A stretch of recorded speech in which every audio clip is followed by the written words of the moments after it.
stroke, right? At worst, it'll be a temporary setback. Instead, he is gone, leaving behind his fiancée, his ex-wife, 2 children, and other loved ones. As she pores over the pictures of him online, she is taken back to her past. She is 15 again, watching Brenda and Dylan hold each other, swaying in front of a Christmas tree. His soft brown eyes, the shine of his gravity-defying pompadour.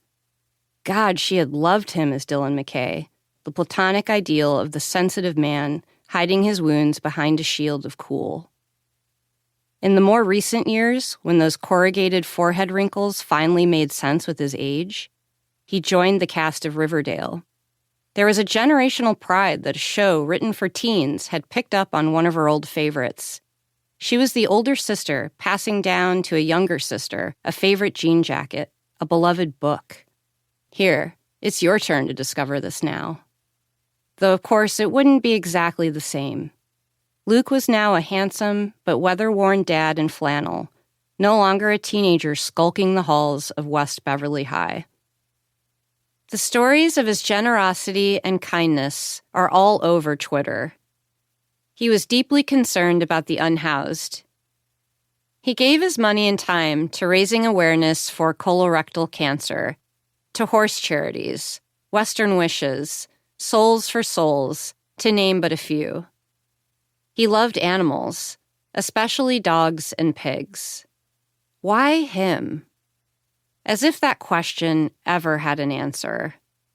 She lingers over the 2 children left behind, 21-year-old Jack and 18-year-old Sophie.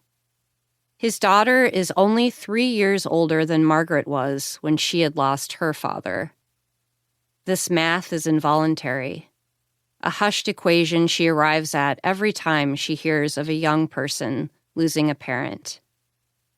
He should have been closer to the center of his life, maybe just to the right.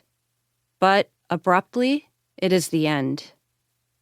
The earlier trials with her son are nothing now, not in the face of death.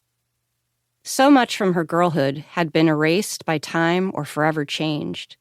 Luke Perry is now part of the ever-growing list of things and people lost or dead over the years.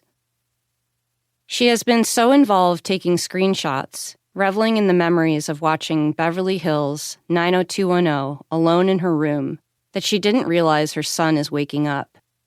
His sounds fill the car's air, his lips smacking, a couple of groggy cries. For now, she is out of time. Part 1. Chapter 1. The actor had requested to be the last read of the day. He needed time to cross LA traffic in his wreck of a pickup truck after a grimy day laying asphalt in some nameless Southern California tract. There would be no time for a shower, just a white-knuckle drive to Hollywood, swooping in and out of the traffic, focusing on the character for which he'd prepared late into the night.